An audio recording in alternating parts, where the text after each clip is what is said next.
we don't end the show anymore with them. Because we rightfully had some people being like, if we end the show on VKM every week, it's a fucking giant ass bummer that ends the show on depression. So we have decided to end on paparazzi stuff now instead of VKM stuff. But unfortunately, we do still have to talk about it, and it's worse. Really? It's worse than it ever was. Yeah. Ugh. Okay, lock in. Yeah, you got this. You got this, bro. I have faith. Man, fuck these guys. Fuck their stupid ass segments. Their boring ass segments. Fuck like everything about it. Fuck that it has no payoff. Fuck that the crowd is like already hates it and they don't want a part of it. Like, it's so trashy. It's so second rate. These two fucking suck. Get them. I mean, seriously, like, who thought this shit was a good idea? Vince Russo and or BG James and or Kip James.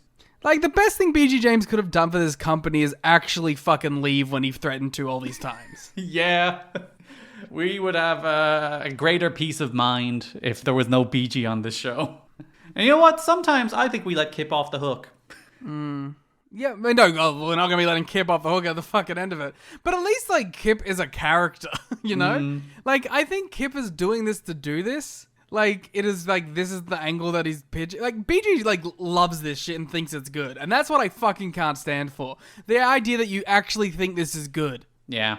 I think that Kip thinks this just sucks. But he's just doing it because what else is he going to fucking do? He'll take the payday. Yeah, and it's like, but, like, BG thinks this is some, like, next level pro wrestling shit. And when actually it's like maybe the worst shit that it's ever been on TV. It's up there. So we recap VKM's challenge to DX. They have the $1 million challenge to fight them. They talk about how Vince doesn't like this now, but he had no problem when it was happening in the 90s. There's a note that apparently WWE are sending them an almost daily string of legal letters about this shit. Which honestly, that's small ball shit from Vince and WWE to actually like even dignify this with that level of response. I mean, that's funny. Because, like, if I were them, I'd be like, let them fucking swing at windmills. They're not doing anything. They look small and pathetic. They also think terrible creative is good. So they're probably like, whoa, they're doing some stuff over there. We have to shut that shit down. It'll take us down. They reiterate their $1 million challenge to Hickenbottom and Levesque. The next week, we get footage of them going to the live event in Knoxville that we talked about, I think, on last week's episode, or last month's episode, or what the last episode we did. Fans chant VKM. They do bits with mascots. Next week, we will see more. We do see more. They are once again still at the house show. It must be a very long event if it's taken a week. The people chant TNA. BG James says it wasn't funny when they put baby oil on the fat guy, so we see it every week on Impact. Does he watch the show? That's the thing, that's like, you're burying your own fucking show too. And he gets kids to bury DX, and then a random woman is like, hey, Kip, you might be the son of this child, who I assume is Colton. Or it's just a bit. I think it's a bit, but listen. The next week, VKM come out. They're in the building again. They're wearing some ponchos and sombreros. This will be culturally sensitive. BG says he doesn't trust Kip to cut a promo. Then Kip is like, hey, what about your little promo at the pay-per-view when you said some words that you weren't meant to say? And he's like, They have yet to receive a message from Vince. Kip has a megaphone because BG won't let him talk, so he shouts. They talk about their trip to the house show where Levesque waved at them. They plan to step their game up a notch because now they're focused on Hickenbottom.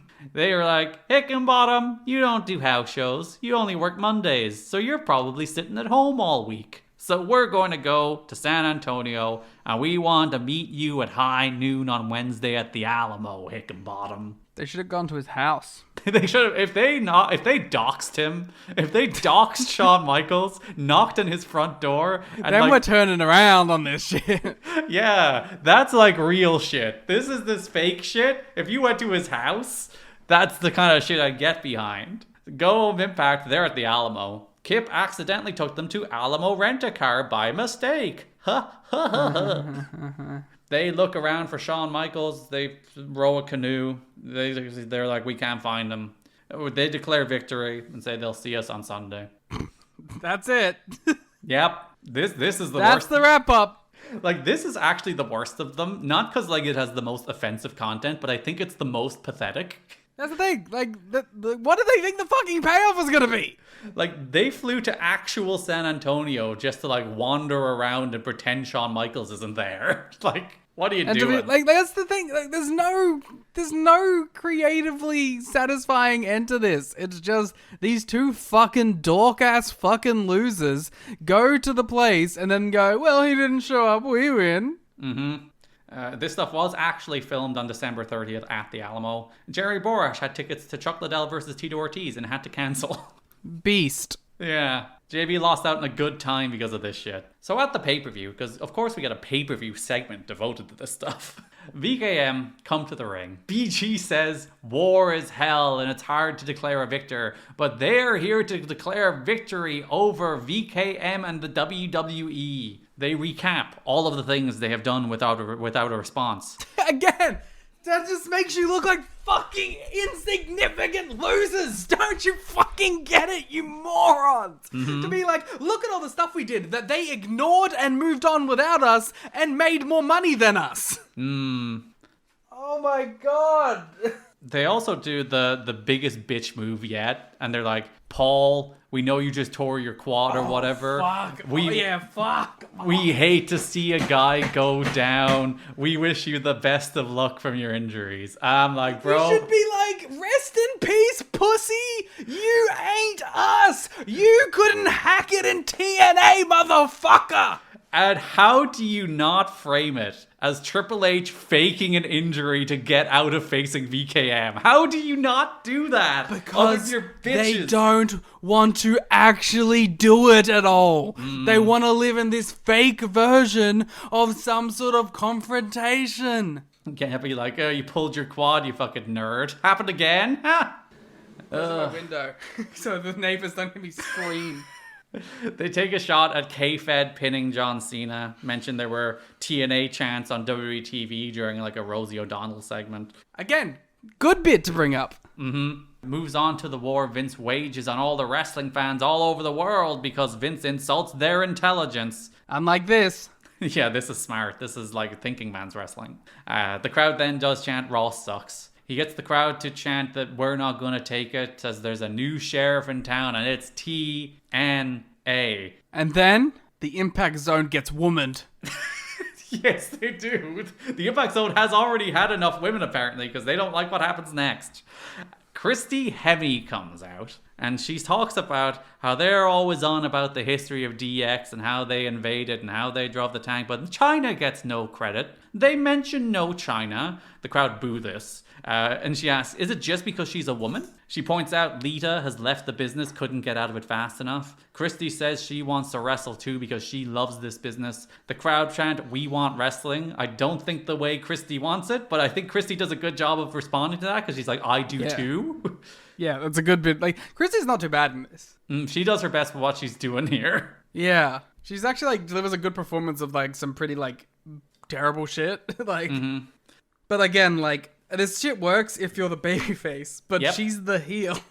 Yep. So she comes out, she does this passion promo about how she wants to see women get more respect in wrestling and how she wants to wrestle and how we should pay more tribute to those that came before her, like China and Lita. And the crowd boo and they chant, we want wrestling. And as Christy says, women deserve respect, the crowd chant boring. So it doesn't quite go as you would want, but I think I feel like the place this came from is Christy is constantly whining. Whining's not the word I should use. Christy is constantly saying backstage, petitioning. Yes, she wants to wrestle rightfully, which is the reason I shouldn't use the word whining. She's constantly going on backstage about how she would like to wrestle. I assume Gail's doing the same. And these people are like, they perceive it as constant whining from Christy. So we'll send her out there and she could do this promo and then we'll bury her for it.